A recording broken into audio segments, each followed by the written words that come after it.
येशू ख्रिस्ताच्या नावामध्ये मी आपल्या सर्वांचं हार्दिक स्वागत करत आहे. बंधू आणि भगिनींनो, पुन्हा एक वार आपण दानियल आणि भविष्यवाणी या मालिकेमध्ये आपण पुन्हा एक वार माझ्या संगती जोडले गेलेला आहात. म्हणून मी देवाचे उपकार मानतो आणि आपल्या सर्वांचे ह्या मालिकेमध्ये स्वागत करत आहे. दानियल आणि भविष्यवाणी ह्या मालिकेमध्ये आपल्या सर्वांचे हार्दिक स्वागत आहे. प्रियजन हो, आजचा जो संदेश आहे हा 6व्या क्रमांकाचा संदेश आहे, ज्याचं शीर्षक आहे स्वप्नातील पुतळा. स्वप्नातील पुतळा. प्रियजन हो, आज आपण विशेष करून दानिएलचा दुसरा अध्याय आणि त्याच्यामधला दुसरा भाग जो आहे त्याच्याविषयी आपण विचार विनिमय करणार आहोत. पण माझी ही इच्छा आहे की आपण सर्वांनी पुन्हा एक वार लीन नम्र अंतकरणाने देवाकडे जाऊन आपण सर्वांनी त्याला विनंती करूया, जेणेकरून त्याचं वास्तव्य आपल्याला लाभेल, त्याचं मार्गदर्शन जे आहे ते आपल्याला लाभेल. आपण डोळे झाकूया आणि प्रार्थना करूया. स्वर्गातील जिवंत परमेश्वर देवा, आजच्या या दिवसाबद्दल उपकार मानतो आणि विशेष करून परमेश्वरा, आम्हा सर्वांना तू एकत्रित केलेला आहेस. प्रेमळ पित्या, तू आम्हाला या पुस्तकातून शिकवत असताना आम्ही ते ज्ञान जे आहे ते तुझ्यापासून प्राप्त करावं आणि ते ज्ञान तुझ्या गौरवासाठी इतरांना ते ज्ञान द्यावं आणि परमेश्वरा त्याच्याद्वारे आमच्यामध्ये आणि त्यांच्यामध्ये संजीवनी घडून यावी असंच होऊ दे. म्हणून विनंती करत आहोत की परमेश्वरा, जे वचन आम्ही अध्ययन करणार आहोत त्याच्यावरती विपुल असा आशीर्वाद पाठव, जेणेकरून ते वचन आमच्यासाठी आणि जे कोणी हे वचन ऐकतील पाहतील त्यांच्यासाठी लाभदायक ठरेल. इथून पुढची वेळ आमचं सर्वस्व आम्ही तुझ्या हाती सोपून देत आहोत. पवित्र आत्म्यानं आमच्याचा जो ताबा आहे तो पुन्हा एकदा घ्यावा आणि मागत आहोत परमेश्वरा की पवित्र आत्म्याद्वारे ज्या गहन आणि गूढ गोष्टी आहेत त्या समजण्यासाठी, त्यानुसार चालण्यासाठी आम्हाला मार्गदर्शन कर. इथून पुढची वेळ आमचं सर्वस्व आम्ही तुझ्या हाती सोपून देऊन नम्र विनंती येशूच्या नावात मागतो, म्हणून तो ऐक. आमेन. बंधू आणि भगिनींनो, आपण अध्ययन करत आहोत की दानिएलच्या दुसऱ्या अध्यायामध्ये आपण हे पाहिलेलं आहे की दानिएलचा जो विश्वास आहे तो विश्वास एकदम खंबीर आहे. मृत्यू जरी त्याच्यासमोर उभा राहिला तर त्या मृत्यूशी, म्हणजे थोडक्यात जो व्यक्ती त्याला ठार मारण्यास आलेला आहे त्या व्यक्तीशी दानिएल चातुर्याने आणि शुद्धतेने बोलला, असं देवाचं वचन म्हणतं. एवढंच नाही तर दानिएलचा विश्वास इतका बळकट आहे की तो प्रार्थना करतो आणि देवाला म्हणतो की देवा, ज्या गोष्टी तू अगोदर केलेल्या नाहीस त्या गोष्टी तू आता कर. ज्या गोष्टी तू अगोदर केलेल्या नाहीस याचा अर्थ असा नाही देवा की त्या गोष्टी तू आता करू शकत नाहीस. कारण की येणाऱ्या काळामध्ये आपल्यावरती असं भयंकर संकट येणार आहे ज्याच्यामध्ये आपल्याला दानिएल सारखा विश्वास पाहिजे. दानिएलच्या पुस्तकामधल्या ज्या भविष्यवाण्या आहेत त्या जर आपण शिकत आहोत तर त्या भविष्यवाण्या कशा पार पाडल्या जाणार आहेत ते आपण त्या गोष्टींमध्ये पाहत आहोत. तर आज आपण दानिएलचा दुसरा अध्याय आणि विशेष करून त्याचा दुसरा भाग जो आहे, स्वप्नाचा अर्थ जो आहे ते पाहणार आहोत. दानिएलचा दुसरा अध्याय आणि 37 वचन. महाराज, आपण राजाधिराज असून आपल्याला स्वर्गीय देवाने राज्य, पराक्रम, बल व वैभव ही दिली आहेत. म्हणजे ह्या ठिकाणी दानिएल आता त्या स्वप्नाचा अर्थ सांगत आहे. म्हणजे जे स्वप्न आहे ते स्वप्न दानिएलानं अचूक सांगितलेलं आहे, त्याच्यामध्ये काहीही फरक झालेला नाही. आणि म्हणून आता राजा जो आहे तो राजा अर्थ दानिएल काय सांगेल याच्याकडं लक्ष देत आहे. आणि म्हणून आता जो अर्थ आपण त्या स्वप्नाचा पाहणार आहोत तो अर्थ जर समजून घ्यायचा असेल तर प्रियजन हो, आपण लक्षपूर्वक देवाच्या वचनाकडे वळालं पाहिजे. या ठिकाणी देवाचं वचन म्हणतं की दानिएल नबुकदनेझरास म्हणतो की महाराज, आपण राजाधिराज असून आपल्या स्वर्गीय देवाने, म्हणजे थोडक्यात जरी तो राजा विधर्मी असला तर त्याला वैभव, पराक्रम, बल आणि प्रतिष्ठा ह्या सर्व गोष्टी कोणी पुरवलेल्या आहेत? स्वर्गीय देवाने. म्हणजे स्वर्गीय देव जो आहे तो सर्वांचाच देव आहे, पण फरक एवढाच आहे की देवाचे लोक त्याला ओळखतात, बाकीचे लोक त्याला ओळखत नाहीत. या जगामध्ये जर काळजीवाहू देव असेल तर एकच, आणि तो म्हणजे जिवंत येशू ख्रिस्त. मग कोणत्याही व्यक्तीचा विचार करा, जर त्या व्यक्तीला देवाविषयी माहित असेल किंवा नसेल, तो भाग वेगळा. विश्वास ठेवेल अथवा न ठेवेल तोही भाग वेगळा. पण जर ह्या ठिकाणी असं लिहिलेलं आहे की नबुकद्नेझराची काळजी जिवंत स्वर्गीय देव घेतो, तर पूर्ण जगाची काळजी जिवंत परमेश्वरच घेत आहे. त्याचं नाव येशू ख्रिस्त. दानिएलचा 2 अध्याय आणि 38 वचन. आणि जेथे जेथे मनुष्य जातीचा निवास आहे तेथील वनपशु व अंतराळातील पक्षी त्याने आपल्या अधीन केले आहेत. म्हणजे ह्या ठिकाणी वर्चस्व हे जे आहे हे वर्चस्व देवाने दिलेलं आहे. आणि देवाचं वचन म्हणतं की नबुकद्नेझर राजा बाबेलच्या राज्यावरती राजा आहे, आणि तो बलिष्ठ असा आहे, वैभवी असा आहे, पराक्रमी असा आहे. आणि देवाचं वचन म्हणतं की एवढंच नाही तर वनपशु, अंतराळातील पक्षी त्या देवाने नबुकद्नेझर राजाच्या अधीन केले आहेत. त्या सर्वावर आपणास सत्ता चालवण्यास दिली आहे. म्हणजे ज्या गोष्टी त्या राज्यामध्ये आहेत त्या गोष्टी तर आहेच, पण खूप असे गोष्टी आहेत ज्या अंतराळामध्ये आहेत किंवा थोडक्यात वनपशु आहेत. त्याच्यावर देखील देवाने सांगितलेलं आहे नबुकद्नेझराला की तू त्याच्यावरती सत्ता चालव. आणि या ठिकाणी देवाचं वचन म्हणतं सुवर्णाचे शीर आपणच आहात. सुवर्णाचे शीर आपणच आहात. बंधू आणि भगिनींनो, मागच्या संदेशामध्ये आपण शिकलो की एक भव्य तेजपुंज असा पुतळा नबुकद्नेझर राजा आपल्या स्वप्नामध्ये पाहतो, ज्याचं शीर सोन्याचं आहे. म्हणजे डोकं जे आहे ते सोन्याचं आहे. छाती आणि हात रुप्याचे आहेत, म्हणजे थोडक्यात चांदीचे आहेत. पोट आणि मांड्या ज्या आहेत त्या पितळच्या आहेत. आणि त्याच्यानंतर पाय जे आहेत ते लोखंडाचे आहेत. आणि पावलं जी आहेत ती माती आणि लोखंड याचं मिश्रण आहे. पुन्हा एक वार, सुवर्णाचे शीर म्हणजे डोकं, आणि जे डोकं आहे ते सोन्याचं आहे. पण हे सोनं जे आहे हे एक प्रकारचा धातू आहे. सोनं जे आहे हा एक प्रकारचा धातू आहे. आणि हा धातू राज्याला दर्शवतो, देशाला दर्शवतो. आणि म्हणून दानिएल ह्या ठिकाणी म्हणत आहे की जे डोकं आहे जे सोन्याचं आहे, सोनं जे आहे ते एक धातू आहे, आणि तो धातू जो आहे तो राज्याला दर्शवतो. आणि ते राज्य जे आहे ते बाबेलोनचं राज्य आहे. बंधू आणि भगिनींनो, जर आपण डोक्याचा विचार केला, सुवर्ण म्हणजे सोनं, त्याचा जर विचार केला तर तो एक धातू आहे. आणि धातू राज्याला दर्शवतो. आणि हे राज्य जे आहे ते बाबेलोनचं राज्य आहे. जर बाबेलोन राज्याची जर कारकीर्द आपण जर पाहिली तर जवळपास सुमारे 605 ख्रिस्तपूर्व, म्हणजे येशू ख्रिस्ताच्या अगोदर 605 ख्रिस्तपूर्व ते 538 किंवा 539 ख्रिस्तपूर्व अशी ती वेळ आहे. अशा कालावधीमध्ये, ह्या कालावधीमध्ये बाबेलचं राज्य अस्तित्वात होतं. पण ह्या ठिकाणी असं लिहिलेलं आहे की हा जो पुतळा आहे हा वेगवेगळ्या धातूने दर्शवलेला आहे. जसं की सोनं, चांदी, पितळ, लोखंड आणि माती. हे जे धातू आहेत हे धातू जर आपण विचार केला तर हे राज्यांना दर्शवतं.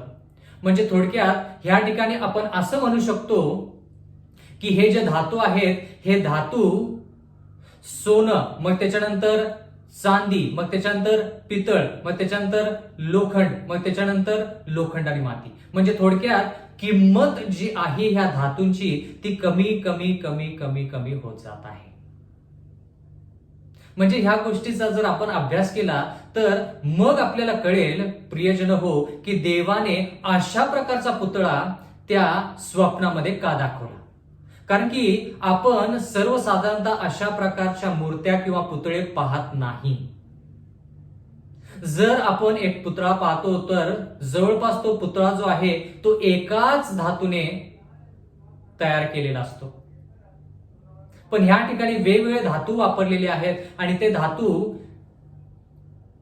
सोन्यापासून सुरू होतात आणि त्याच्यानंतर ते खालपर्यंत माती आणि लोखंड याच्यापर्यंत येतात. म्हणजे त्याची जी किंमत आहे ती कमी कमी होत जात असलेली आपण पाहत आहोत.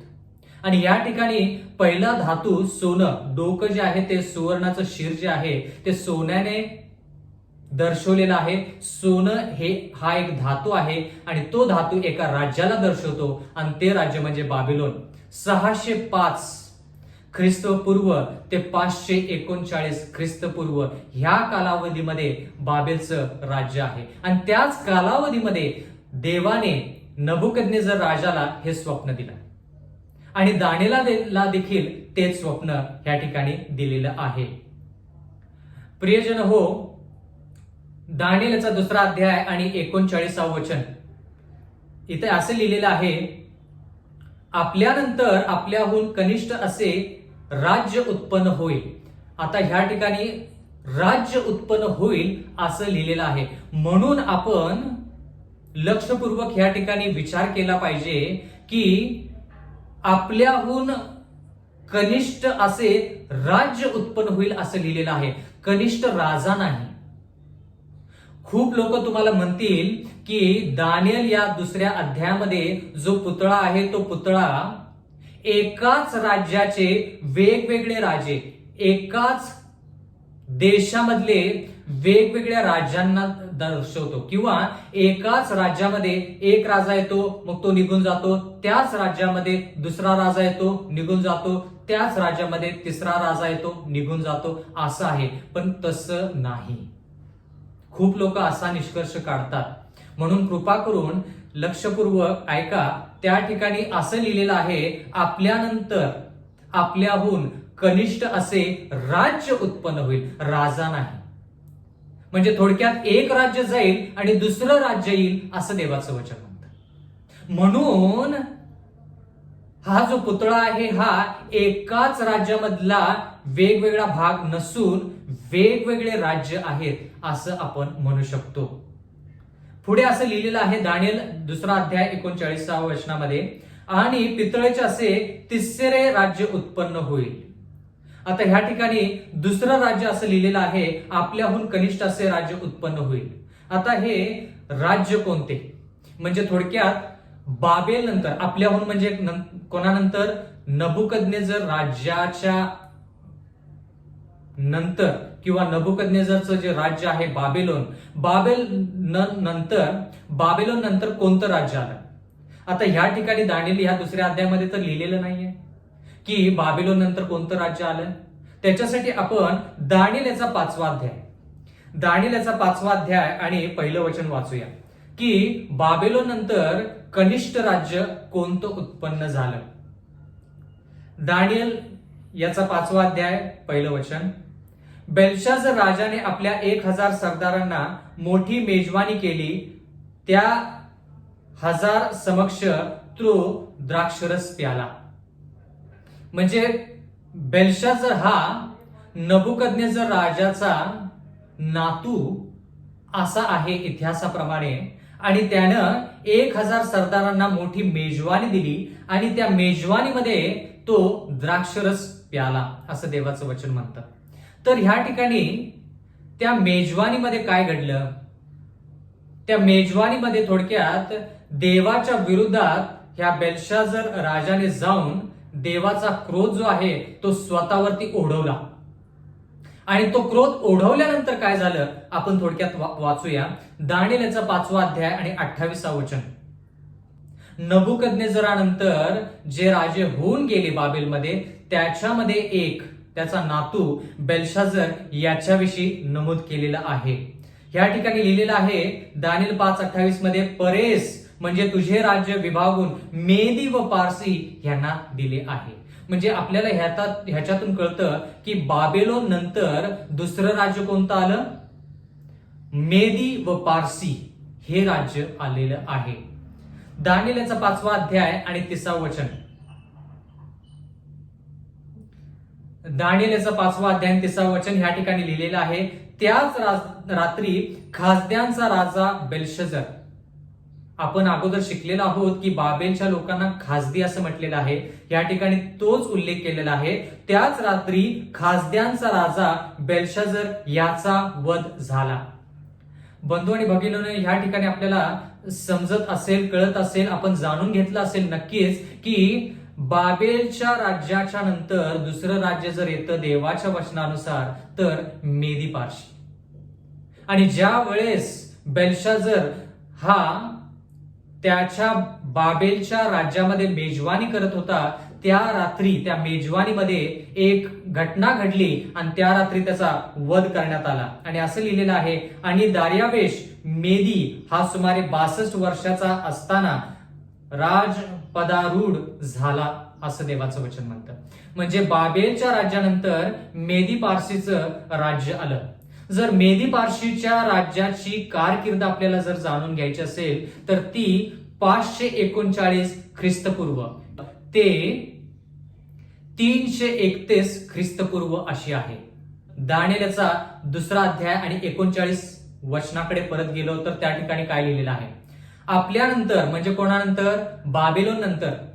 नबुकदनेस्सर राजा तुमच्यानंतर, आपल्यानंतर आपल्याहून कनिष्ठ असे राज्य उत्पन्न होईल. परत एकदा हे एकाच राज्यातील वेगवेगळे राजे नसून वेगवेगळ्या राज्याविषयी या ठिकाणी लिहिलेलं आहे. वेगवेगळ्या देशांविषयी या ठिकाणी लिहिलेलं आहे.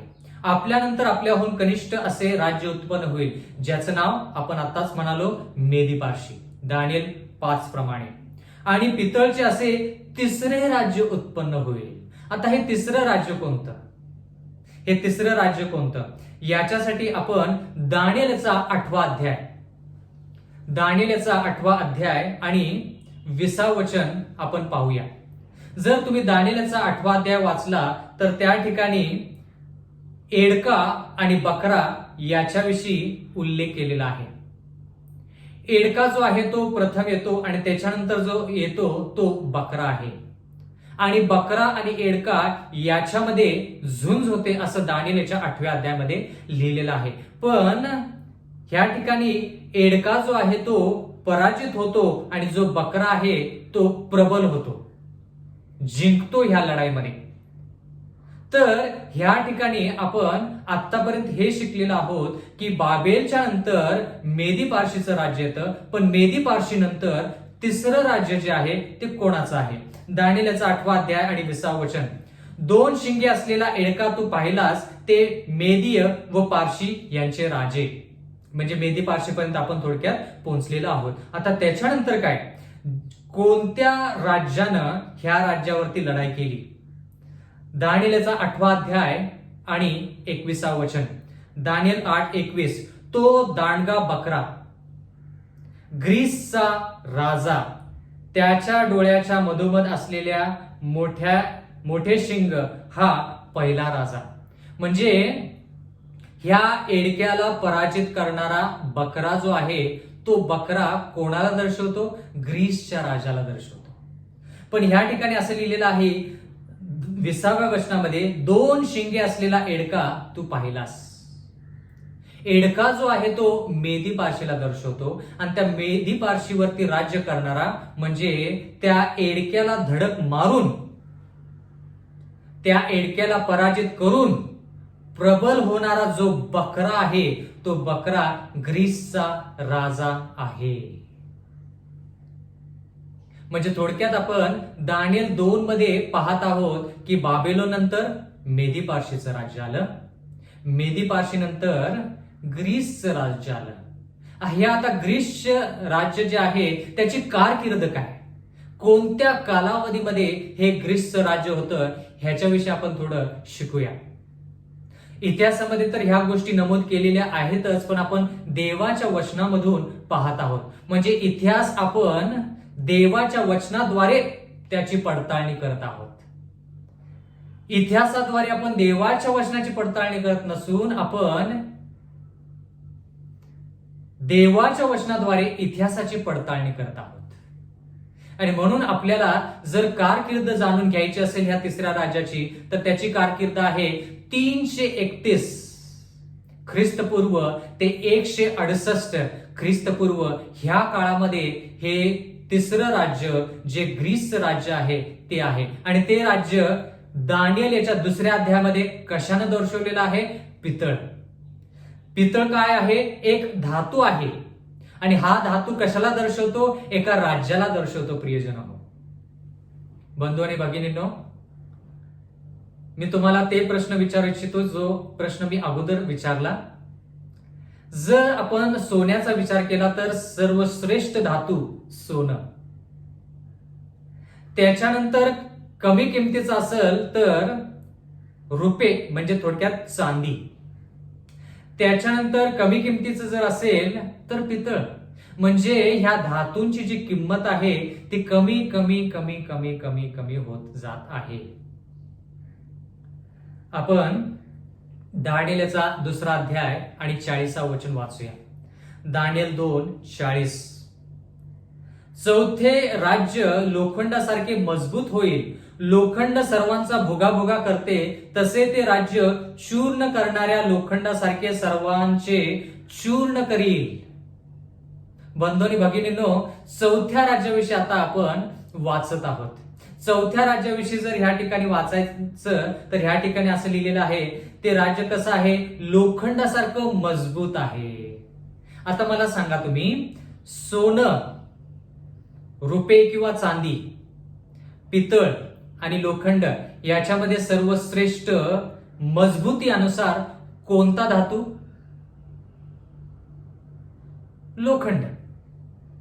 म्हणजे थोडक्यात आपण ह्या ठिकाणी पाहत आहोत का बंधू आणि भगिनींनो, की धातूंची किंमत जी आहे ती कमी कमी होत जात आहे, पण त्या धातूंची जी ताकद आहे ती ताकद वाढली जात आहे. म्हणजे बंधू आणि भगिनींनो, सोन्यापेक्षा रुपे हे जास्त बळकट आहे. मग रुपयापेक्षा पितळ जे आहे ते आणखी जास्त बळकट आहे. आणि पितळपेक्षा लोखंड तर आणखी जास्त बळकट आहे. मग आपण विचार करू शकतो की देवाने अशा प्रकारचा पुतळा नबुकदनेस्सराच्या स्वप्नामध्ये का दिला? प्रियजन हो, जर आपण नबुकदनेस्सराविषयी ऐकलं वाचलं तर ह्या ठिकाणी आपल्याला असं समजून येईल की देवाची जी कृपा होती ती नबुकदनेस्सरावरती खूप होती. आणि आपण अगोदर वाचलेलं देखील आहे की देव म्हणतो की माझा सेवक नबुकदनेस्सर येऊन यरुशलेमवरती लढाई करेल आणि त्याला घेराव घालेल किंवा त्याला घेरेल. थोडक्यात म्हणजे थोडक्यात जर आपण आध्यात्मिकरित्या विचार केला तर आध्यात्मिकरित्या सोनं, त्याच्यानंतर रुपे, मग त्याच्यानंतर पितळ, मग पितळाच्या नंतर लोखंड आणि मग त्याच्यानंतर लोखंड आणि माती. म्हणजे आध्यात्मिकरित्या हे राज्य जे आहे ते राज्य आध्यात्मिकरित्या कमी कमी कमी कमी कमी होत जात आहे. त्यांची जी शक्ती आहे ती कमी कमी कमी कमी होत जात आहे. म्हणजे थोडक्यात देवाविषयीची ओढ जेवढी बाबेलोन मध्ये आहे तेवढी ओढ मेदी पारशीमध्ये नाही. जेवढी ओढ मेदी पारशीमध्ये आहे तेवढी ओढ ग्रीसमध्ये नाही. आणि म्हणून आपण हे जे धातू आहेत त्याची किंमत का कमी होताना पाहतो? कारण की आध्यात्मिकरित्या ते कमी कमी कमी कमी होत जात आहेत. आध्यात्मिकरित्या त्या प्रत्येक राज्याची ओढ देवाकडं कमी होत चाललेली आहे, पण ते बलिष्ठ होत जात आहेत. कशामध्ये बलिष्ठ? शक्तिशाली होत आहेत. कशामध्ये शक्तिशाली होत आहेत? हे धातू जे आहेत त्यांची किंमत जरी कमी होत असली तर त्यांची बळकटता जी आहे, त्यांची शक्ती जी आहे, बळकटपणा जो आहे तो वाढीला लागलेला आहे. म्हणजे बळकटता कशामध्ये? देवाच्या विरोधात जाण्यामध्ये. देवाच्या विरोधात जाण्यामध्ये. प्रिय जन हो, या ठिकाणी आपण असं पाहत आहोत की चौथं राज्य जे आहे ते लोखंडाचं आहे. आणि हे लोखंड काय करतं? सर्वांचा भुगाभुगा करते आणि सर्वांचं चूर्ण करते, असं देवाचं वचन म्हणतं. बंधू आणि भगिनींनो, जर आपण ह्या 4 राज्यांचा विचार केला तर ह्या 4 राज्यामध्ये आपल्याला असं पाहायला मिळेल की देव काय ना काहीतरी कार्य करत आहे. मग तुम्ही असा एक प्रश्न मला विचारू शकता, तुमच्या मनामध्ये असा प्रश्न एक उत्पन्न होत असेल की देवाने हे 4 राज्य का निवडलेले आहेत? बाबेल, मेदी पारशी, मग त्याच्यानंतर ग्रीस आणि त्याच्यानंतर आता हे 4थं राज्य जे आहे त्याच्याविषयी आपण विचार करत आहोत. हे 4थं राज्य जे काय आहे ते आपण लक्षात आणूया थोडक्यात.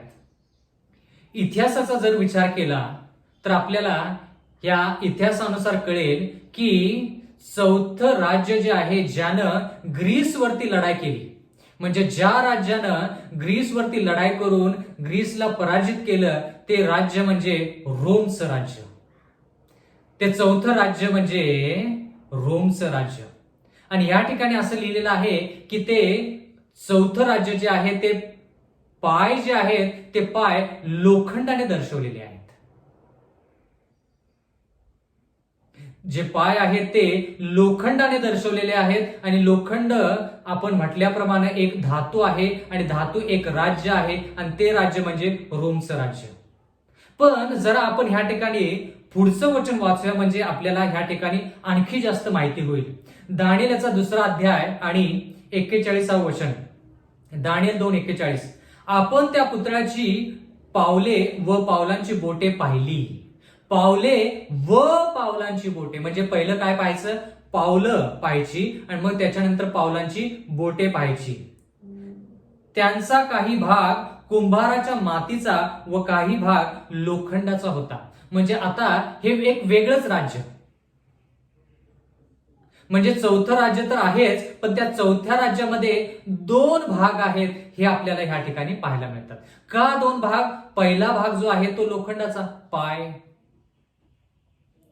त्या ठिकाणी असं लिहिलेलं नाही की 4थ्या राज्यानंतर 5वं राज्य येईल, पण त्या ठिकाणी असं जरूर लिहिलेलं आहे की 4थ्या राज्यामध्ये पायाचा जो भाग आहे तो लोखंड. मग त्याच्यानंतर स्वप्नामध्ये असं लिहिलेलं आहे की पावलांचा जर विचार केला तर त्या पावलांचा काही भाग कुंभाराच्या मातीचा आहे आणि काही भाग लोखंडाचा आहे. म्हणजे थोडक्यात काय? रोमचे 2 भाग आहेत. पहिला भाग लोखंडाचा, दुसरा भाग लोखंड आणि माती. जसं आपण पाहत आहोत आतापर्यंत, सोनं धातू, रुपे धातू, पितळ हा एक धातू, लोखंड हा एक धातू, मग लोखंड आणि माती. मग त्या ठिकाणी लोखंड जो आहे तो धातू आहे, पण त्या ठिकाणी आता माती आलेली आहे. त्या ठिकाणी काय आलेलं आहे? माती आलेली आहे. म्हणजे माती जी आहे ही माती बाकीच्या धातूंपेक्षा वेगळी आहे. म्हणून रोमचा हा जो 2रा भाग आहे जो लोखंड आणि मातीला दर्शवलेला आहे तो भाग बाकीच्या सर्व राष्ट्रांपेक्षा वेगळा आहे. म्हणजे हे जे राज्य आहे, जे रोमचा 2रा भाग आहे, हे राज्य वेगळं आहे. पहिला भाग कोणता? लोखंड. आता त्याच्याविषयी आपण थोडं विचार करूया. जर आपण इतिहासाप्रमाणे जरी पाहिलं तर त्या इतिहासाप्रमाणे आपल्याला हे पाहायला मिळेल, ग्रीसच्या राज्यावरती जर लढाई करून कोण गेला असेल तर ते रोमचं राज्य. आणि रोमचं राज्य म्हणजे थोडक्यात रोमचा हा पहिला भाग आहे ज्याला आपण विधर्मी रोम असं म्हणू शकतो किंवा मूर्तीपूजक रोम असं म्हटलं तर चालेल. विधर्मी रोम किंवा मूर्तीपूजक रोम, तो रोमचा पहिला भाग आहे ज्यामध्ये आपण त्याची कारकीर्द पाहतो. जर ह्या रोमची कारकीर्द आपण थोडक्यात पाहिली तर आपल्याला असं पाहायला मिळेल की रोमचा जो पहिला भाग आहे ज्याला मूर्तीपूजक रोम किंवा विधर्मी रोम असं म्हटलं जातं, त्याची कारकीर्द 168 ख्रिस्तपूर्व ते 476 इसवी सन अशी आहे. बाकीचे सर्व राष्ट्र जे आहेत ते ख्रिस्तपूर्व मध्ये आहेत, पण हे राष्ट्र जे आहे, हे राष्ट्राची सुरुवात जरी ख्रिस्तपूर्व मध्ये असेल, तर ह्या रोमच्या राज्यामधला जो पहिला भाग आहे त्याचा शेवट जो आहे तो इसवी सन मध्ये जात आहे. बंधू आणि भगिनींनो, आपण आज ज्या काळामध्ये जगत आहोत ते इसवी सन आहे. इसवी सन आहे. आणि जर तुम्हाला आणखी जास्त माहिती हवी असेल तर जर आपण मत्तय, मार्क, लूक, योहान ही पुस्तकं वाचली तर येशू ख्रिस्त ज्या काळामध्ये होता त्यावेळेस ज्यानं प्रचार केला तो काळ जो होता तो रोमचा पहिला भाग म्हणजे मूर्तीपूजक रोमचा काळ होता. मग तुम्हाला आणि मला कळालं का की येशू ख्रिस्ताला वधस्तंभावरती खिळणारा जो राज्य आहे किंवा वधस्तंभावरती त्याला प्राण देण्यासाठी किंवा वधस्तंभावरती त्याला टांगण्यासाठी कोणत्या राज्याचा वापर करण्यात आला?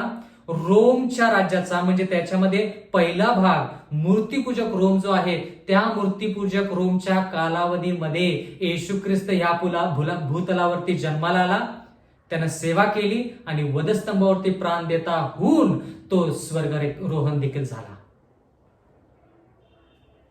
म्हणजे थोडक्यात आपण काळानुसार इतिहास पण पाहत आहोत. बंधू आणि भगिनींनो, हे धातू जे आहेत त्यांची किंमत कमी कमी कमी कमी कमी होत जात आहे, नाही का? प्रियजन हो, आपण जर ह्या राज्यांचा विचार केला तर आतापर्यंत आपण चौथ्या राज्यामध्ये म्हणजे रोमच्या राज्यामध्ये पोहोचलेला आहोत. आणि त्याचा पहिला भाग म्हणजे पाय, म्हणजे थोडक्यात फक्त लोखंड. लोखंड काय आहे? धातू आहे. ते कोणाला दर्शवतं? एका राज्याला दर्शवतं. आता त्याच्यानंतर दानिएल 2:41 मध्ये असं लिहिलेलं आहे, आपण त्या पुतळ्याची पावले व पावलांची बोटे पाहिली, पावले पाहिली. आता असं लिहिलेलं आहे, त्यांचा काही भाग कुंभाराच्या मातीचा व काही भाग लोखंडाचा होता. आता लोखंड म्हटल्यानंतर आपण जाणून घेतलेलं आहे की ते एक राज्य आहे. बंधू आणि भगिनींनो, तुम्ही जाणून घेतलेलं आहे का? तुमच्या लक्षात नक्कीच आलं असेल की सोनं नबुकदनेझर राजाला दर्शवतं, रुपे मेदी पारशीला दर्शवतं, पितळ ग्रीसच्या राज्याला दर्शवतं, लोखंड रोमचा पहिला भाग म्हणजे विधर्मी रोम मूर्तीपूजक रोमला दर्शवतं. पण त्याच्यानंतर जे राज्य आहे ते बाकीच्या राज्यापेक्षा वेगळं आहे. ते शेवटचा म्हणजे थोडक्यात रोमचा दुसरा भाग जो आहे तो लोखंड आणि मातीचं मिश्रण आहे. तुम्ही असा कधी पुतळा पाहिलेला आहे का की लोखंड आणि मातीचं मिश्रण त्या ठिकाणी झालेलं आहे? मला तुम्ही सांगा की माती आणि लोखंड त्याचं आपण मिश्रण करू शकतो का? तर ह्या ठिकाणी मातीचा उल्लेख आलेला आहे, म्हणून आपली जबाबदारी आहे की ही माती कोणाला दर्शवते. तर याच्यासाठी आपण यशायाचा 64वा अध्याय आणि 8वं वचन वाचूया. माती म्हणजे काय? तर आता हे परमेश्वरा, तू आमचा पिता आहेस, आम्ही माती आहोत, तू आमचा कुंभार आहेस, आम्ही सर्व तुझ्या हातची कृती आहोत. माती कोणाला दर्शवतं? जर ह्या ठिकाणी कुंभाराचा विचार केला तर कुंभाराची तुलना देवासंती केलेली आहे आणि मातीची तुलना देवाच्या लोकांबरोबर केलेली आहे. प्रियजन हो, जे लोक स्वतःला देवाचे लोक समजतात त्यांना मातीने दर्शवलेलं आहे, त्यांना मातीची उपमा दिलेली आहे. आणि म्हणून ह्या ठिकाणी आपण हे पाहत आहोत की रोमचा जो दुसरा भाग आहे तो लोखंड आणि माती. म्हणजे ह्या ठिकाणी जर आपण पाहिलं तर लोखंड म्हणजे राज्य आणि माती म्हणजे देवाच्या नावामधले लोक. म्हणजे थोडक्यात जिवंत देवाला स्वतःचा देव मानणारे लोक म्हणजे माती. आता थोडा आपण परत विचार करूया. बाबेलचं राज्य म्हणजे नबुकदनेझरचं राज्य जे सोन्यानं दर्शवलेलं आहे, ते राज्य कसं आहे? सोन्यासारखं पिवळं आहे. म्हणजे थोडक्यात ते राजकीय आहे. का राजकीय आहे? कारण की त्या देशाने यरुशलेमवरती लढाई करून लोकांना त्याच्या कब्जात घेतलं. म्हणजे थोडक्यात काय, ते राजकीय जास्त प्रमाणामध्ये बाबिलोन जे आहे ते राजकीय आहे. म्हणजे त्याच्यामध्ये थोड्या आध्यात्मिक गोष्टी पण आहेत. जसं की ज्यावेळेस नबुकदनेझर राजाने यरुशलेमला वेढा घातला आणि लोकांना गुलामगिरीमध्ये नेलं, त्यावेळेस फक्त लोकांनाच घेऊन गेला नाही, तर आपण शिकलेलो आहोत बंधू आणि भगिनींनो, की त्यानं देवाच्या मंदिरामध्ये जाऊन पवित्र पात्र जे आहेत देवाचे, ते देखील आपल्या शिनार देशामध्ये तो घेऊन गेला. म्हणजे थोडक्यात बाबेलचं जे राज्य आहे ते जास्त राजकीय आहे आणि कमी आध्यात्मिकरित्या ते लढाई करतं. आध्यात्मिकरित्या देवाविरुद्ध कमी, पण राजकीयरित्या जास्त. कळालं का? मेदी पारशीचा आपण जर विचार केला तर जास्ती प्रमाणामध्ये ते मेदी पारशीचं जे राज्य आहे ते कसं आहे? जास्ती प्रमाणामध्ये राजकीय आहे. जर आपण त्याच्यानंतर ग्रीसच्या राज्याचा विचार केला तर ग्रीसचं राज्य कसं आहे? जास्त राजकीय आहे. मग त्याच्यानंतर रोमचा राज्याचा जर आपण अभ्यास केला तर रोमच्या पहिल्या भागाचा जर विचार केला तर त्या ठिकाणी आपल्याला राजकीय जास्त प्रमाणामध्ये आणि आध्यात्मिक कमी प्रमाणामध्ये असं पाहायला मिळतं. पण ज्या वेळेस आपण रोमच्या दुसऱ्या भागाचा विचार करतो बंधू आणि भगिनींनो, त्यावेळेस आपल्याला त्या ठिकाणी असं समजून येतं की त्या ठिकाणी लोखंड जे आहे ते राजकीय जरी असलं तर माती जी आहे ती आध्यात्मिक आहे. आणि म्हणून त्या ठिकाणी आपल्याला असं पाहायला मिळतं की ही जी माती आहे, आध्यात्मिक हे जे राज्य आहे हे जास्त आध्यात्मिकरित्या बळकट आहे. म्हणजे थोडक्यात पहिल्यापासून शेवटपर्यंत जर आपण पाहिलं तर राजकीय राजकीय राजकीय राजकीय राजकीय राजकीय राजकीय. पण आध्यात्मिकरित्या जर पाहिलं तर बाबेलोनचं जे राज्य आहे ते देवाच्या विरोधात कमी प्रमाणामध्ये आहे. मेदी पारशीचं राज्य देवाच्या विरोधात थोडं जास्त आहे.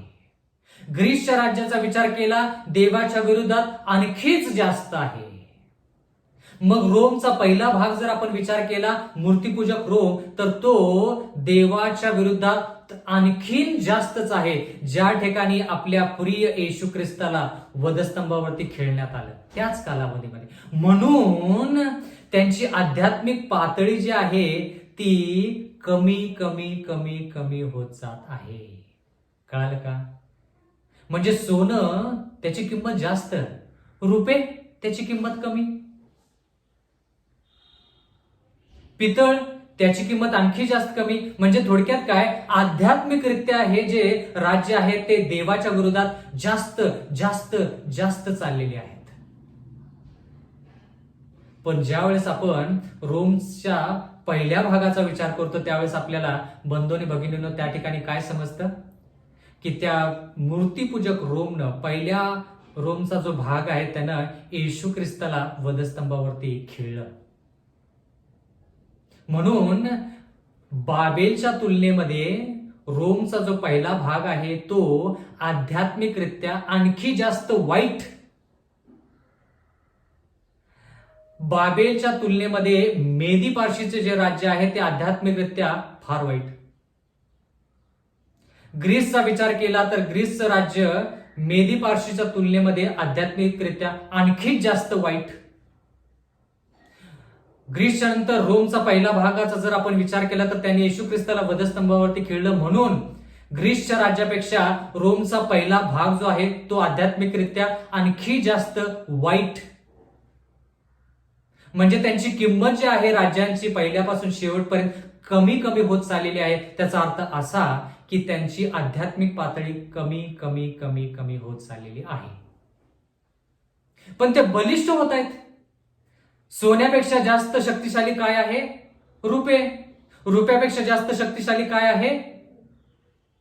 पितळ. पितळपेक्षा शक्तिशाली काय आहे? लोखंड. आणि लोखंडानंतर आपण पाहत आहोत लोखंड आणि माती. शक्तिशाली आहे. म्हणजे शक्तिशाली कशाच्या बाबतीत? देवाच्या विरोधात जाण्याच्या बाबतीत शक्तिशाली. देवाच्या विरोधात जाण्यास हे राष्ट्र एकापेक्षा एक शक्तिशाली बनत जातं. तर आता हा लोखंड आणि लोखंडाचा दुसरा भाग म्हणजे माती ह्याचं जे मिश्रण आहे त्याच्याविषयी आपण शिकूया. प्रियजन हो, आपण पावलांविषयी शिकूया. हे पावलं जे आहेत त्याचा काही भाग लोखंडाचा आहे, काही भाग मातीचा आहे. लोखंड आणि माती कशाला दर्शवतो? म्हणजे हे वेगवेगळे राज्य नसून एक राज्य आहे. म्हणजे हा रोमचा दुसरा भाग आहे. मग तुम्ही जर ह्या गुणधर्माचा विचार केला की कोणतं असं राष्ट्र आहे जे राजकीय पण आहे आणि आध्यात्मिक पण आहे. म्हणजे आध्यात्मिक म्हणजे कसं? देवासंगती चालणार नाही, देवाच्या विरोधात जाणार. कारण की लोखंड आणि माती. माती म्हणजे थोडक्यात ते म्हणतात की आम्ही देवाचे लोक आहोत, पण देवाच्या नावामध्ये देवाच्या विरोधात. म्हणून या ठिकाणी जर आपण इंग्लिश भाषेचा जर आपण विचार केला तर त्या ठिकाणी ही जी माती आहे ती शुद्ध माती नाही असं इंग्रजी भाषेमध्ये लिहिलेलं आहे. ही माती जी आहे ही वेगळी आहे. हा जो चिखल आहे जो कुंभाराच्या हातामध्ये आहे तो चिखल शुद्ध नसून अशुद्ध चिखल आहे. म्हणजे ही माती अशुद्ध आहे, शुद्ध नाही. म्हणजे माती म्हणजे देवाचे लोक, म्हणजे हे लोक जे आहेत ते शुद्ध नसून अशुद्ध लोक आहेत. माती जी आहे ती अशुद्ध आहे. म्हणून जर आपल्याला ह्या वचनानुसार जर पाहायचं तर एक राज्य आपल्या डोळ्यासमोर उभं राहतं, ते म्हणजे पोपचं राज्य किंवा रोमचा दुसरा भाग म्हणजे त्याला पेपसी असं म्हणतात. पोपचं राज्य म्हणजे थोडक्यात रोमन कॅथलिक, रोमन कॅथलिक असं त्याचा अर्थ झाला. बंधू आणि भगिनींनो, ह्या पोपच्या राज्याला म्हणजे थोडक्यात रोमच्या दुसऱ्या भागाला, रोमचा पहिला भाग मूर्तिपूजक रोम, रोमचा दुसरा भाग आध्यात्मिक रोम. चौथं राज्य जे आहे त्याचे दोन भाग, पहिला भाग विदर्भी रोम, दुसरा भाग मूर्तिपूजक रोम. आता ही जी मूर्तिपूजक रोमची जी कारकीर्द आहे किंवा कालावधी आहे तो कालावधी कधी सुरू झाला? जर ह्याची कारकीर्द आपल्याला पाहायची असेल तर 538 इसवी सन, म्हणजे ज्या वेळेस मूर्तिपूजक रोम गेलं त्याच्यानंतर आध्यात्मिक रोम आलं, म्हणजे पोपचं राज्य आलं. तर त्या ठिकाणी 538 इसवी सन पासून आपण पाहत आहोत तर ते जवळपास 1798 इसवी सन पर्यंत कार्यरत होतं. मग थोड्या काळासाठी त्याच्याकडून सत्ता काढून घेण्यात येते, पण त्याच्यानंतर परत हे राज्य कोणतं? आध्यात्मिक रोम हे राज्य परत अस्तित्वात येतं. 538 इसवी सन पासून 1798 इसवी सन पर्यंत हे राज्य फार जोमानं कार्य करतं. कोणाच्या विरोधात? देवाच्या विरोधात. देवाच्या नावामध्ये यायचं आणि देवाच्या विरोधात काम करायचं, असं ह्या आध्यात्मिक रोमनं केलं, पोपनं केलं. पण बंधू आणि भगिनींनो, त्याच्यानंतर परत ते राज्य बलिष्ठ होतं.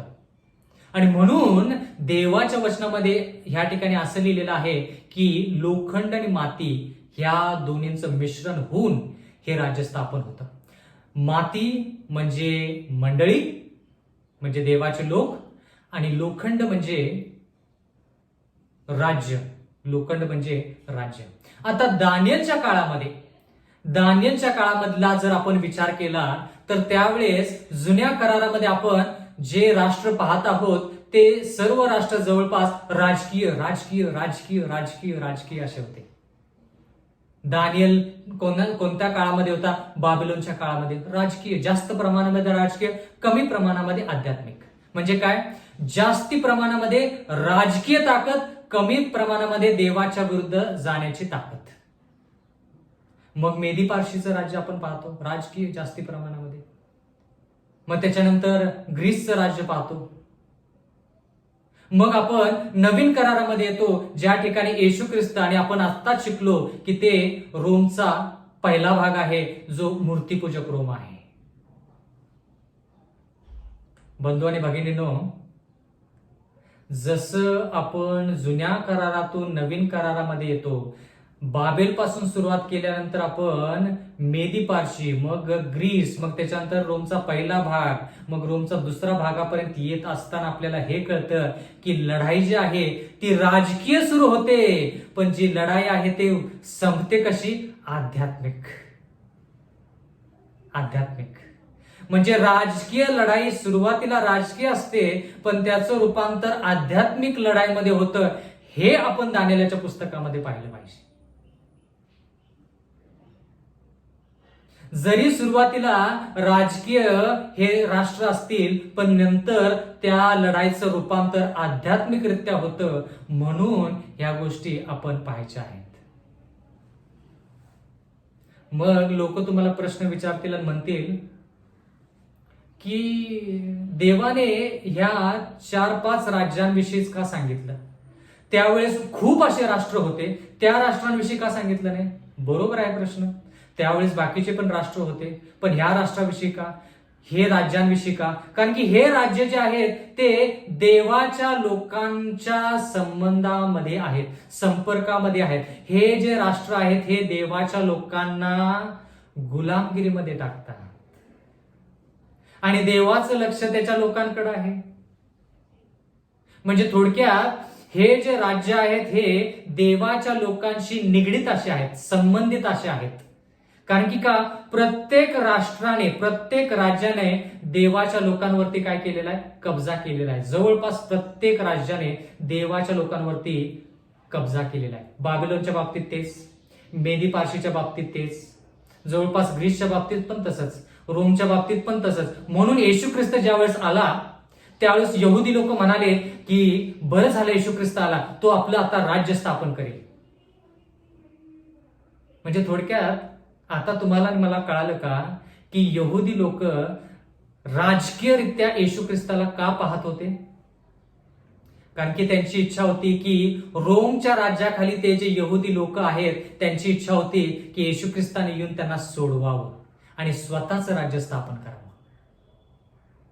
बंधू आणि भगिनींनो, येशू ख्रिस्त पहिल्या वेळेस ज्यावेळेस आला त्यावेळेस राज्य स्थापन करण्यासाठी आला नाही, तो तारण करता याच्या रूपामध्ये आला. आणि त्याच्यानंतर आपण पाहत आहोत की हे रोमचा जो पहिला भाग आहे विधर्मी रोम, तो गेल्यानंतर आध्यात्मिक रोम येतं. या ठिकाणी लिहिलेलं आहे दानिएलचा 2 अध्याय आणि 42 वचन.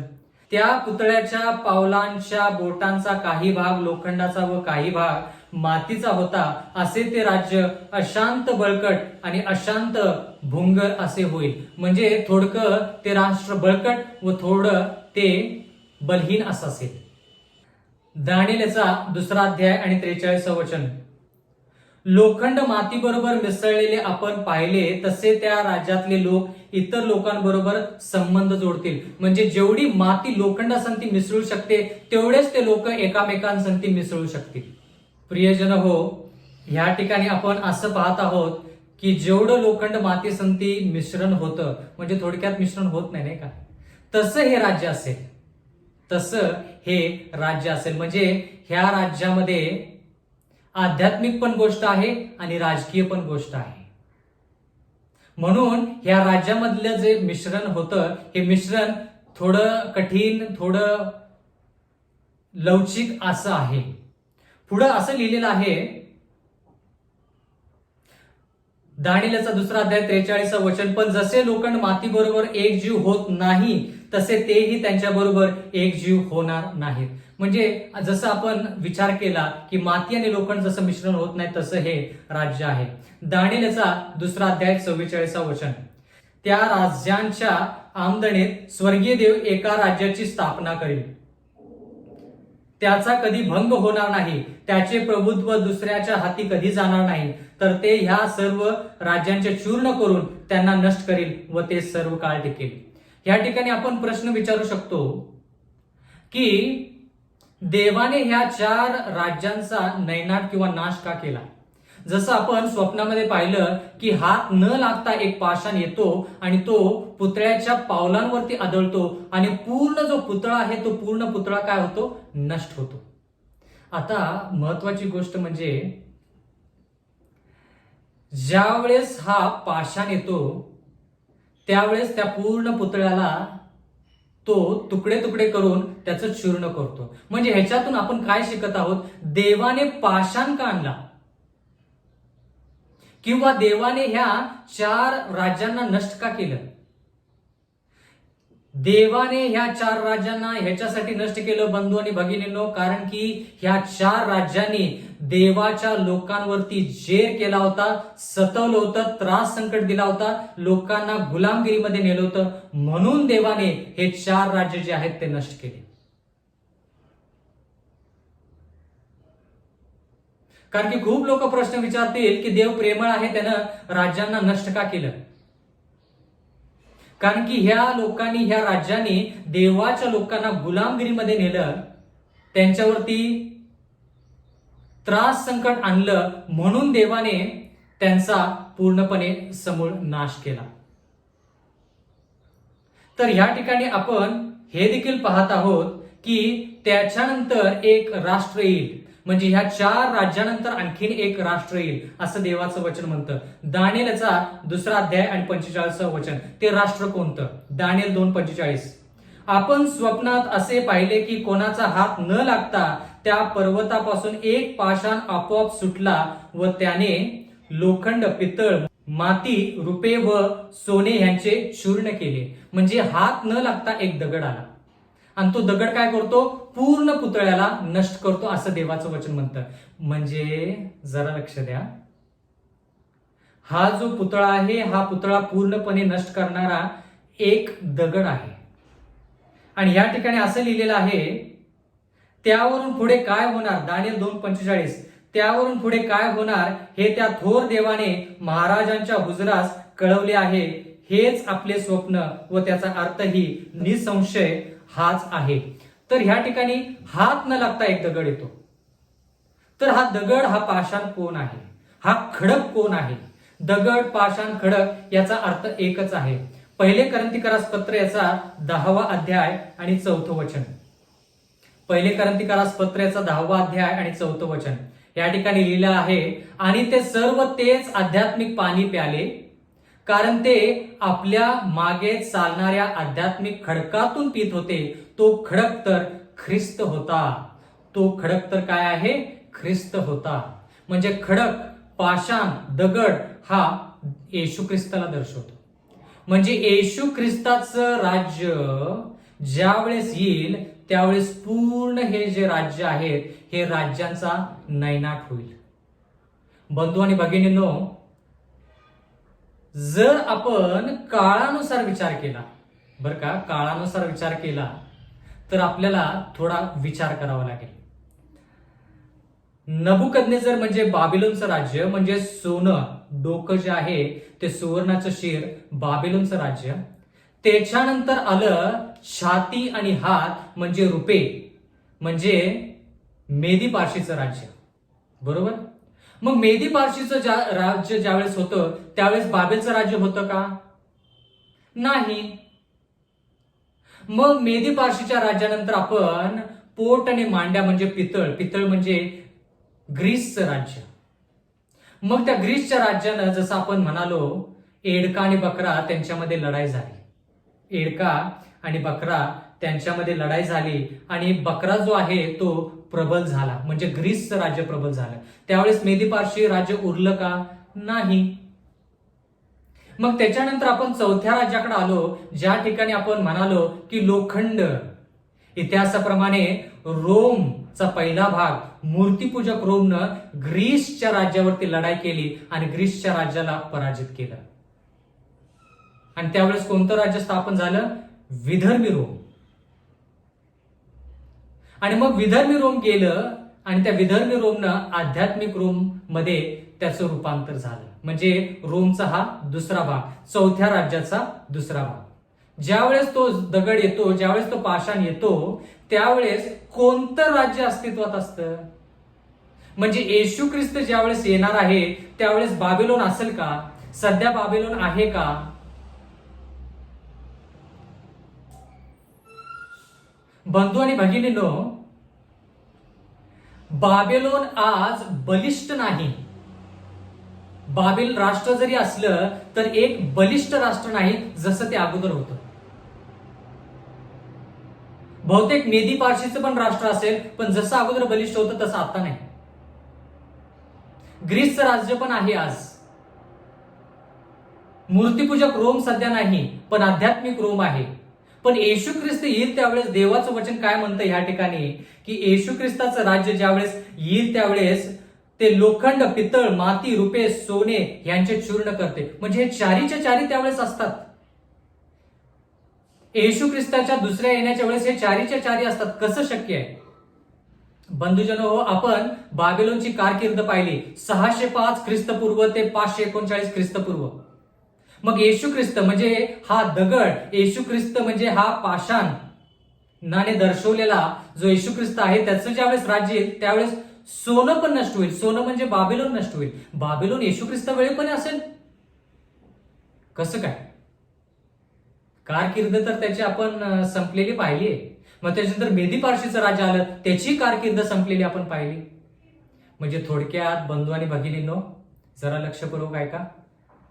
जे गुणधर्म बाबिलोनमध्ये आहेत तेच गुणधर्म मेदी पारशीमध्ये आहेत.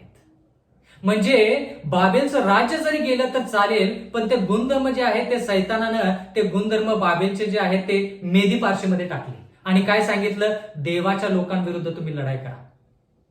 मग मेदी पारशीचं राज्य जातं, पण ते जे गुणधर्म आहेत ते गुणधर्म ग्रीसमध्ये येतात. आणि ते राष्ट्र काय करतं? देवाच्या लोकांना छळतं. मग ग्रीसचं राज्य जातं आणि रोमचं राज्य येतं. म्हणजे थोडक्यात बाबिलोनचं गुणधर्म, मेदी पारशीचे गुणधर्म, ग्रीसचे गुणधर्म सगळे कोणामध्ये? रोमच्या पहिल्या भागामध्ये, म्हणजे विधर्मी रोममध्ये. म्हणजे थोडक्यात राज्य जरी गेले तर त्यांच्या गुणधर्मानुसार ते राज्य जिवंत आहेत. गुणधर्मानुसार, त्यांच्या चरित्रानुसार. त्यांचं चरित्र जे आहे ते जिवंतच. एक राष्ट्र गेलं तर दुसऱ्या राज्यामध्ये ते चरित्रानुसार, गुणधर्मानुसार जिवंत आहेत. आणि मग बंधू आणि भगिनींनो, बाबेलचे जे गुणधर्म आहेत ते मेदी पारशीमध्ये आले. बाबेल आणि मेदी पारशीचे जे गुणधर्म आहेत ते ग्रीसमध्ये आले. बाबिलोन, मेदी पारशी आणि ग्रीसचे जे गुणधर्म आहेत ते रोमच्या पहिल्या भागामध्ये आले. आणि बाबिलोन, मेदी पारशी, ग्रीस आणि रोमचा पहिला भाग, त्याचे जे सर्व गुणधर्म आहेत ते आध्यात्मिक रोममध्ये म्हणजे रोमच्या दुसऱ्या भागामध्ये आले. मग मला आता सांगा की जे सोनं आहे त्याची किंमत रुपयामध्ये कमी होते, मग त्याची किंमत पितळेमध्ये आणखी जास्त कमी होते, त्याची किंमत आणखी जास्त कमी लोखंडामध्ये, आणि आणखी जास्त किंमत कधी? लोखंड आणि माती. का? कळालं का आता? आध्यात्मिकरित्या ते जास्त वाईट होत जातात, बळकट होत जातात. कशामध्ये बळकट? देवाच्या विरोधात लढण्यासाठी बळकट. बंधू आणि भगिनींनो, म्हणून म्हटलं की या भविष्यवाण्या ज्या आहेत त्या आपल्याला सार्वकालिक जीवनाकडे वाटचाल करण्यासाठी या भविष्यवाणी दिलेल्या आहेत. फक्त घटना आहेत आणि त्या घटना येणार आहेत आणि तुमची परीक्षा होईल एवढंच नाही. आध्यात्मिकरित्या आपण तयार असलं पाहिजे. मग मला तुम्ही सांगा की नबुकदनेझरचं राज्य बाबिलोन ते देवाच्या विरोधात जास्त का आध्यात्मिक रोम जो रोमचा दुसरा भाग आहे तो देवाच्या विरोधात जास्त? आध्यात्मिक रोम देवाच्या विरुद्ध जास्त, नाही का? प्रियजन हो, येशू ख्रिस्त ज्यावेळेस येईल त्यावेळेस बाबिलोन जरी अस्तित्वात नाही तरी देखील त्याचे सर्व गुणधर्म, मेदी पारशीचे सर्व गुणधर्म, ग्रीसचे सर्व गुणधर्म, विधर्मी रोमचे सर्व गुणधर्म आध्यात्मिक रोम मध्ये असतील. आणि म्हणून देव म्हणतो की जे माझ्या विरोधात आहेत त्यांचा मी नाश करेन. आता कळालं का की देवाने ह्या 4 राज्यांची निवड का केली? बाकीचे खूप राज्य होते त्या काळामध्ये, त्यांचा विचार नाही केला, पण ह्या राज्यांचा. कारण की का, हे राज्य जे आहे ते देवाच्या विरोधात, देवाच्या लोकांवरती जार कर्मे करतात, म्हणून देव त्यांचा नाश करतो.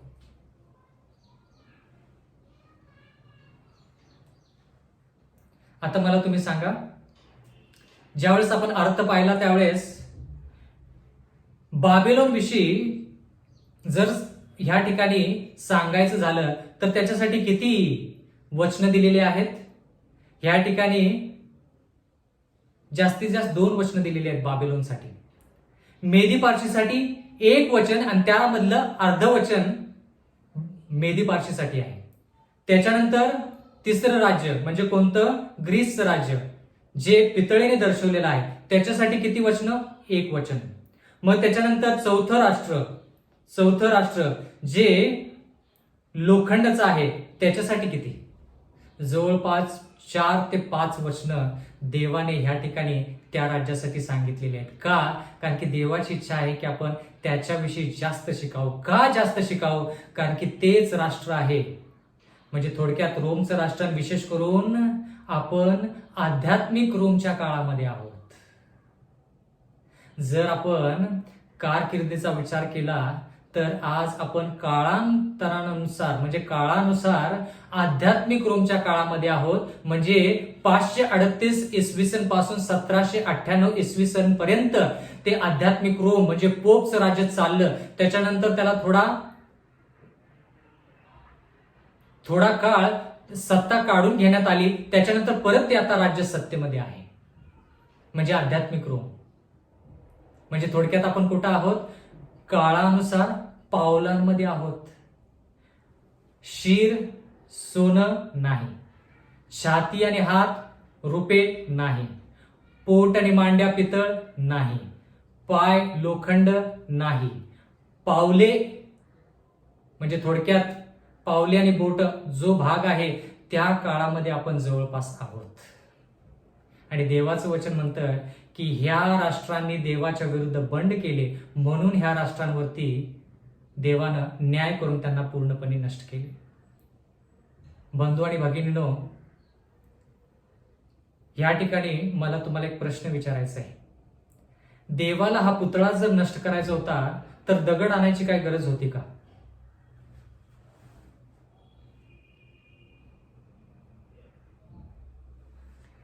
जो जिवंत देव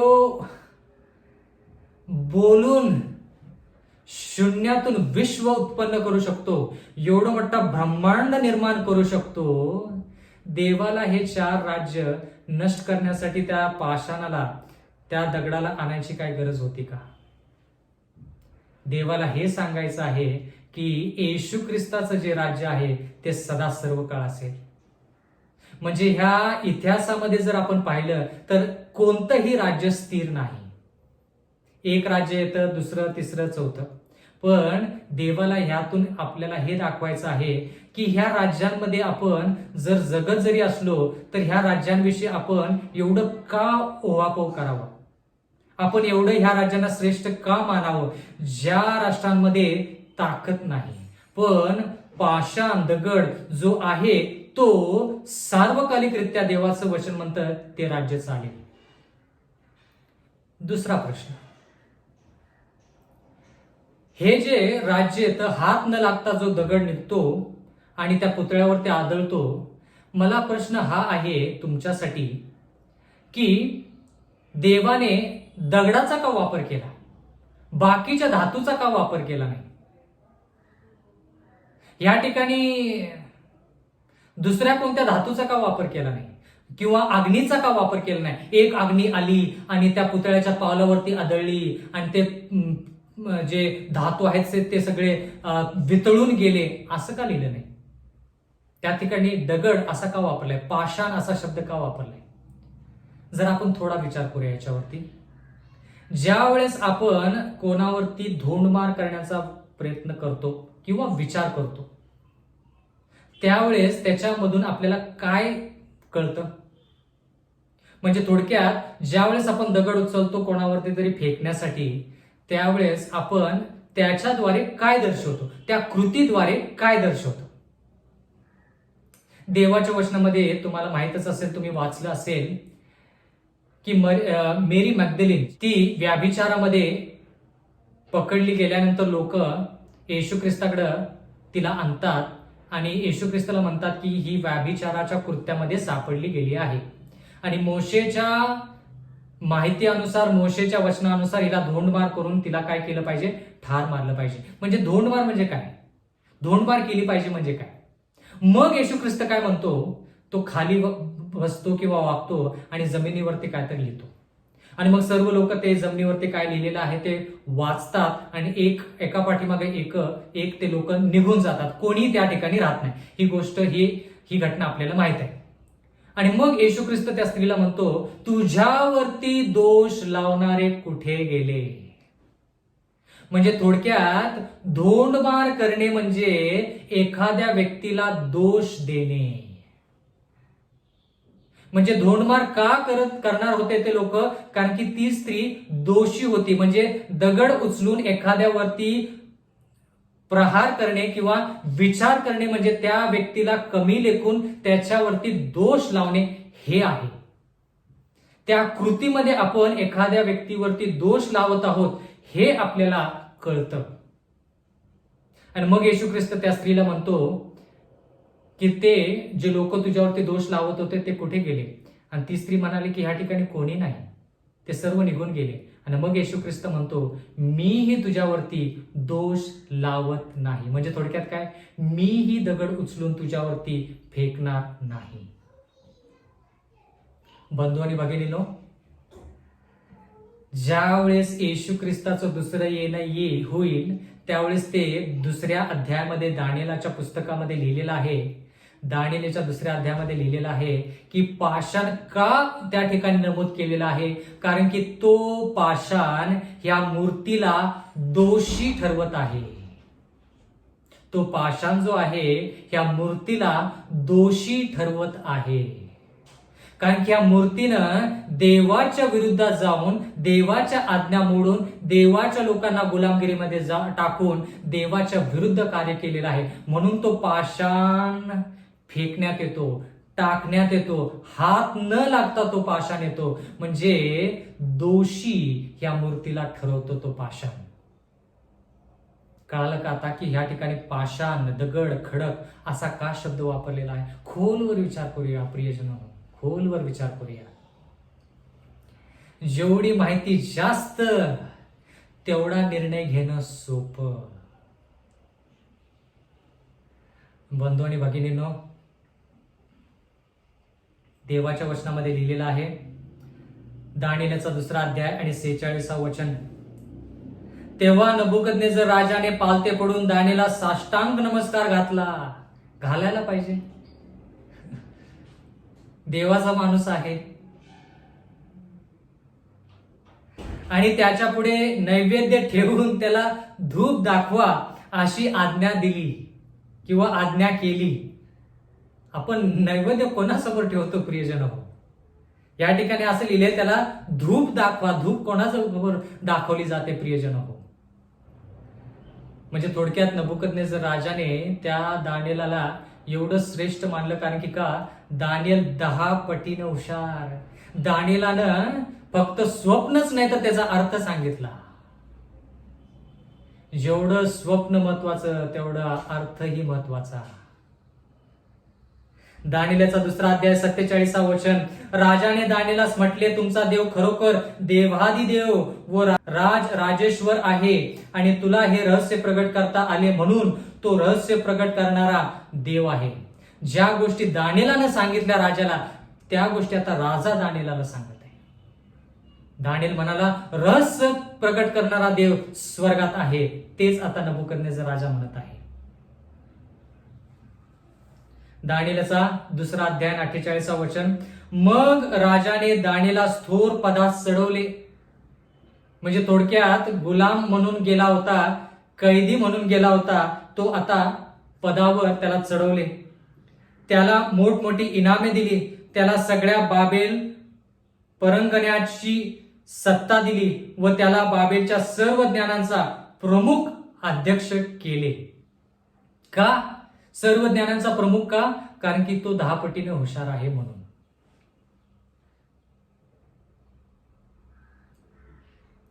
देवाच्या वचनामध्ये असं लिहिलेलं आहे, दानिएल 2:49 मध्ये, राजाने दानिएल याच्या विनंतीवरून शद्रक, मेशक व अबेदनिगो यांना बाबेल परंगण्याचा कारभारी सांगितला, पण दानिएल राजदरबारी असे.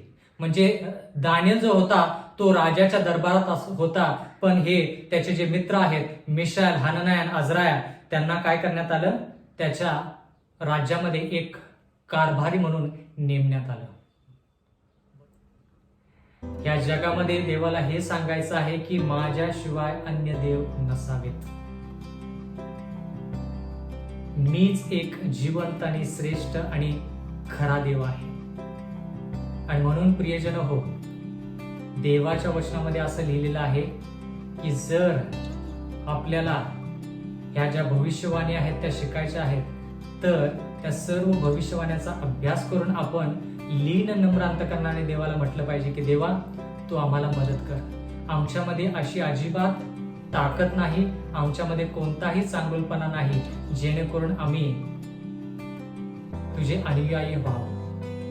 आणि म्हणून जर आपण देवाकडे गेलो, देवाला विनंती केली आणि देवाला सांगितलं की देवा तू आम्हाला मदत कर, तर देव आपल्याला मदत करेल आणि त्या सार्वकालिक राज्याची जी सुवार्ता आपण सांगत आहोत, ते सार्वकालिक राज्य म्हणजे येशू ख्रिस्ताचं राज्य येईल आणि त्या राज्यामध्ये आपण सदा सर्व काळ असणार आहोत. प्रियजन हो, माझी अशी इच्छा आहे की आपण सर्वांनी लीन नम्र अंतकरणाने देवाकडे जाऊन त्याच्या त्या राज्याची तयारी करून त्या सार्वकालिक जीवनामध्ये पदार्पण करावं. देव आपणास आशीर्वाद देव. आपण प्रार्थना करूया. सर्वसमर्थ जिवंत परमेश्वर देवा, अखिल विश्वाचे उत्पन्न करत्या प्रभू, उपकार मानतो ह्या वचनाबद्दल. विनंती करत आहोत परमेश्वरा की तुझं जे राज्य येणार आहे ते लवकर यावं, जेणेकरून परमेश्वरा आम्ही शेवटच्या काळामध्ये जे आयुष्य जगत आहोत त्याच्यामधून निघून परमेश्वरा आम्ही सार्वकालिकरित्या तुझ्या संती, तुझ्या सारखं होऊन तुझ्या संती कायमस्वरूपी असून परमेश्वरा त्या ठिकाणी आम्ही कायमस्वरूपी सुखी समाधानी असावं असं होऊ दे. इथून पुढची वेळ आमचं सर्वस्व आम्ही तुझ्या हाती सोपून देत आहोत. आम्हा सर्वांना तू तारण दे, कारण की नम्र विनंती येशूच्या नावात मागतो म्हणून तो ऐक. आमेन.